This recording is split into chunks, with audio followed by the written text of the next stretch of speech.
बिस्मिल्लाहिर्रहमानिर्रहीम। अस्सलामुअलैकुम स्टूडेंट्स। तो कैसे हैं आप लोग सब? उम्मीद है कि सब खैरियत से होंगे, ईमान की बेहतरीन हालतों में होंगे। अल्लाह पाक आप लोगों पर अपनी रहमतों का नज़ूल फरमाए, आप लोगों को बहुत ज़्यादा कामयाब करे।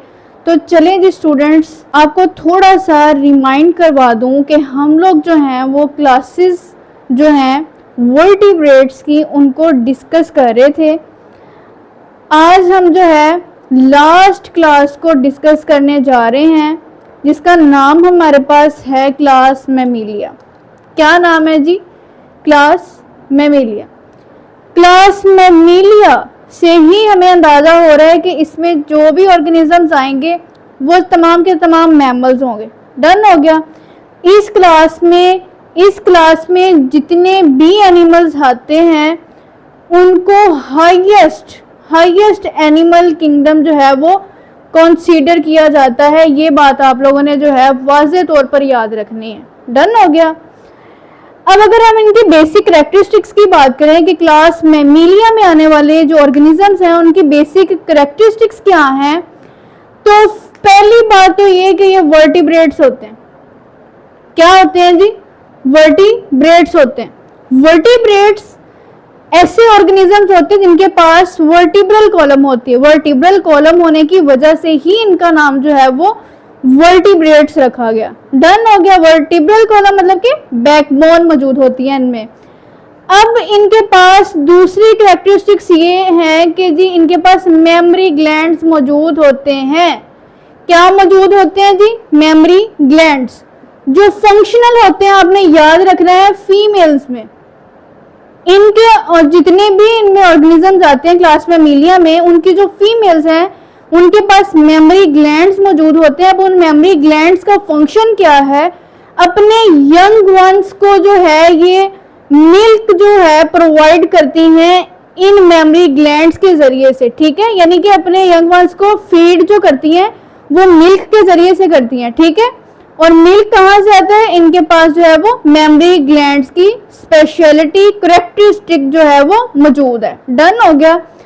अब अगर हम बात करें कि इनकी बॉडी जो है वो कैसी होती है, तो बॉडी के ऊपर इनके जो है वो हेयर्स मौजूद होते हैं। क्या मौजूद होते हैं? इनकी बॉडी के ऊपर हेयर्स मौजूद होते हैं।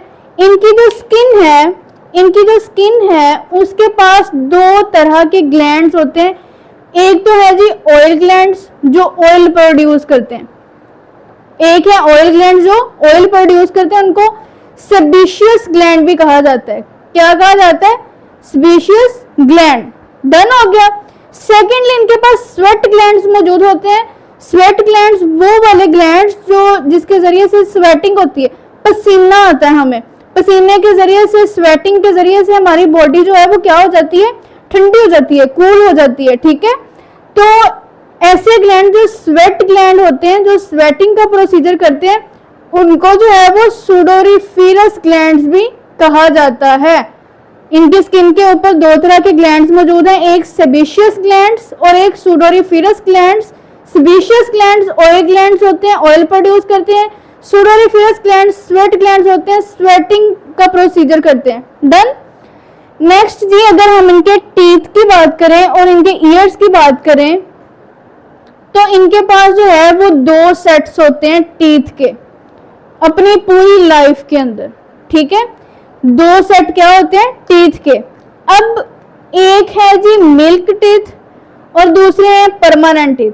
अब जो मिल्क टीथ हैं ये आपने सुन रखी होनी है बात अपने घरों में भी, दूध के दांत। ठीक है, जो छोटी उम्र में जो है वो बच्चों के टूट भी जाते हैं, निकलते हैं दूध के दांत। ठीक है, फिर उनकी जगह जो है वो नए दांत आते हैं जो परमानेंट रहते हैं। डन हो गया। यानी कि इनके पास मिल्क टीथ और परमानेंट टीथ जो है वो मौजूद होते हैं।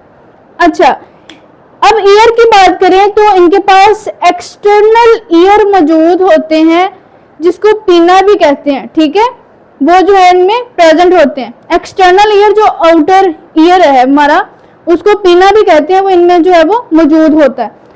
अब इनके पास जो ईयर है उसका जो मिडल एरिया है, जो मिड है उसका, वहां पर 3 तरह की बोन्स मौजूद होती हैं। कितनी तरह की? 3 तरह की बोन्स मौजूद होती हैं, जिसमें से एक है मेलियस, इंकस और स्टेप्स। ठीक है, मिडल ईयर के पास 3 तरह की बोन्स होती हैं, एक मेलियस, इंकस और स्टेप्स। अब अगर इनके हार्ट की बात करें कि क्लास में मीडियम में आने वाले जो ऑर्गेनिजम्स हैं उनका हार्ट कैसा होता है, तो उनका हार्ट जो होता है वो 4 चैम्बर्ड होता है, यानी कि 4 चैम्बर्ड हार्ट होता है। उसमें 2 आर्टरिया और 2 वेंट्रिकल्स होते हैं, कंप्लीट पार्टीशन मौजूद होती है, ब्लड डीऑक्सीजनेटेड और ऑक्सीजनेटेड अलग से पास करता है। डन हो गया। उनके लिए जो है वो सर्कुलेशन के लिए सेपरेट वेज मौजूद हैं, 2 आर्टरिया मौजूद हैं, 2 वेंट्रिकल्स मौजूद हैं, कंप्लीट पार्टीशन इनकी जो है वो मौजूद होती है।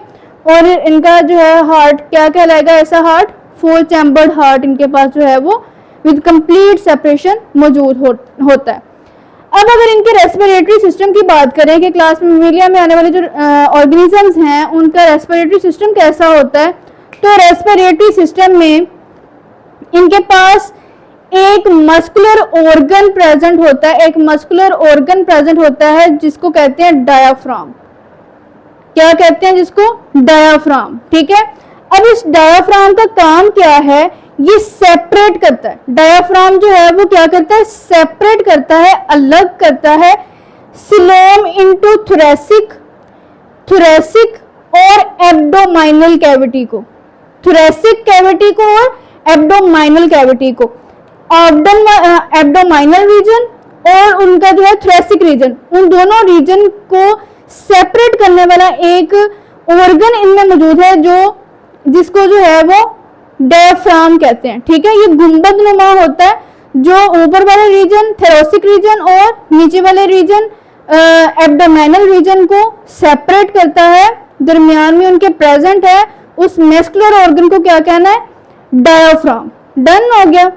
अच्छा जी, इनके पास जो है वो वेल डेवलप्ड जो है वो वॉइस सेपरेटस मौजूद होता है in the form of larynx.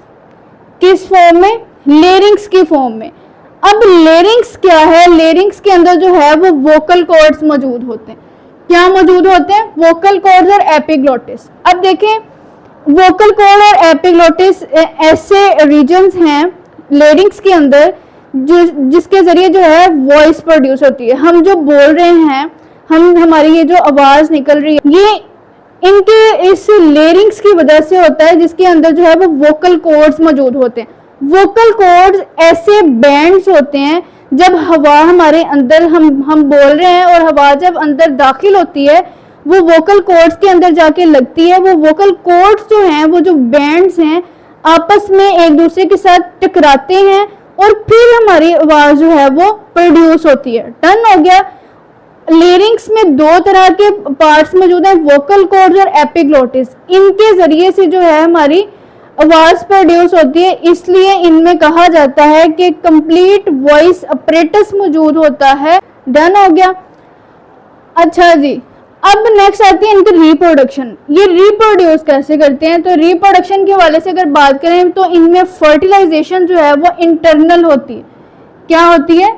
Internal होती है। इंटरनल से क्या मुराद है कि जो एग और स्पर्म है वो फीमेल के अंदर ही फर्टिलाइज होते हैं और अंदर ही उनकी डेवलपमेंट होती है। ठीक है, तो इनके फर्टिलाइजेशन जो है इसलिए कहा जाता है कि इंटरनल होती है। रिप्रोडक्शन के हवाले से क्लास मेमिलिया में आने वाले जो ऑर्गेनिजम्स हैं उनके 3 तरह के ग्रुप्स होते हैं। कितने तरह के? 3 तरह के ग्रुप्स होते हैं। वो कौन कौन से ग्रुप्स हैं? एक तो है मोनोट्रियंस, एक है मार्सोपियल्स और एक है प्लेसेंटल। ठीक है, अगर मोनोस्ट्रीम की हम बात करें, मोनोस्ट्रीम्स की अगर हम बात करें तो इनको जो है वो एग लेइंग मैमल्स भी कहा जाता है। क्या कहा जाता है? एग लेइंग मैमल्स, यानी कि ये ओविपेरस होते हैं। ओविपेरस कौन से मैमल्स थे? जो एग ले करते हैं। डन हो गया। अब इनकी एग्जांपल की अगर हम बात करें तो हमारे पास डकबिल, प्लेटपस और स्पाइनी एंटीटर, जिसको अकार्डना भी कहते हैं। डन हो गया, ये इंक्लूडेड है इनकी एग्जांपल में। अगर हम बात करें नेक्स्ट प्लेसेंटल मैमल्स की, कि प्लेसेंटल मैमल्स जो है सेकंड ग्रुप है इनका, इनमें किस तरह के मैमल्स इंक्लूडेड हैं, तो ये मोस्ट अबंडेंट मैमल्स होते हैं। ये क्या करते हैं, ये ओविपेरस नहीं होते, एग लेइंग नहीं होते, ये क्या होते हैं, विविपेरस। क्या होते हैं जी, ये विविपेरस होते हैं जो बर्थ देते हैं अपने यंग वंस को, ठीक है। डायरेक्ट क्या करते हैं, बर्थ देते हैं, ना कि एग ले करते हैं, ठीक है। अब इनकी डेवलपमेंट के दौरान जो है, जब डेवलपमेंट हो रही होती है तो इनके अंदर एक स्ट्रक्चर प्रेजेंट होता है जिसको प्लेसेंटा कहते हैं। क्या कहते हैं जी, प्लेसेंटा कहते हैं। अब प्लेसेंटा जो है, आपने ये बात याद रखनी है कि प्लेसेंटा जो है ऐसा स्ट्रक्चर है जो मदर्स यूट्रस, वाल और फीटस की बॉडी के दरमियान में प्रेजेंट होता है। मदर यूट्रस, वाल और फीटस की बॉडी के दरमियान में प्रेजेंट होता है। डन हो गया।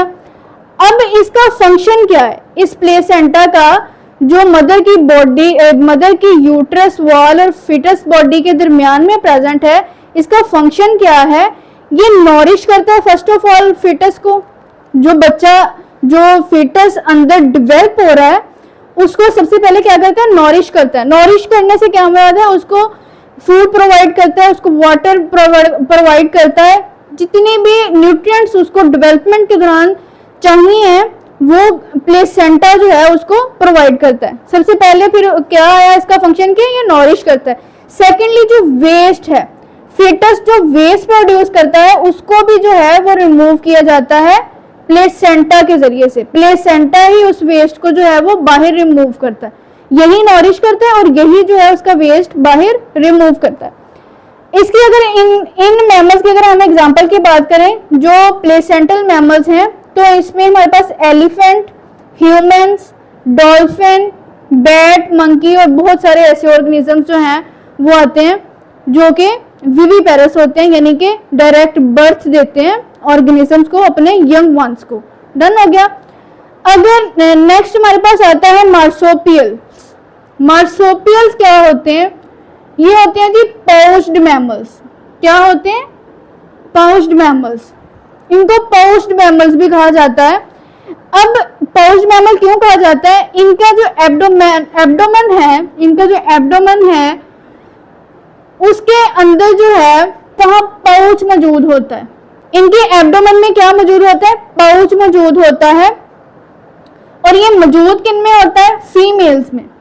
इन मैमल्स के फीमेल्स में जो है ये एब्डोमेन के रीजन में जो है पाउच मौजूद होता है, जिसका काम क्या है कि वहीं पर जो इमेच्योर यंग है, इमेच्योर जो यंग है उसकी वहां पे क्या हो रही होती है, डेवलपमेंट हो रही होती है।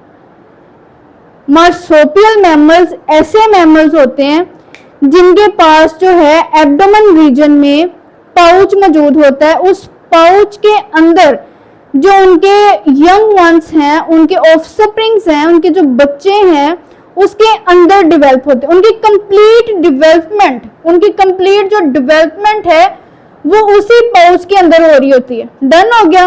किसके अंदर जी, मदर पाउच के अंदर। मदर के एब्डोमेन में जो पाउच है उसके अंदर ही जो है डेवलपमेंट हो रही होती है कंप्लीट उस ऑफस्प्रिंग की। अब इसकी अगर एग्जांपल की बात करें तो हमारे पास आपने देखा होना कैंगरू, कैंगरू की पिक्चर्स देखी होनी है, किसी ने अगर लाइव देखा तो भी, तो उनके पास पाउच नुमा एक जो है एब्डोमेन रीजन में पाउच प्रेजेंट होता है, जहां पर कंप्लीट डेवलपमेंट जो उनके जो ऑफस्प्रिंग्स होते हैं, उनके जो इनमेच्योर यंग वंस होते हैं, उनकी कंप्लीट डेवलपमेंट उस पाउच में ही होती है। और जब वो मेच्योर हो जाते हैं तो फिर वो उस पाउच से बाहर आते हैं।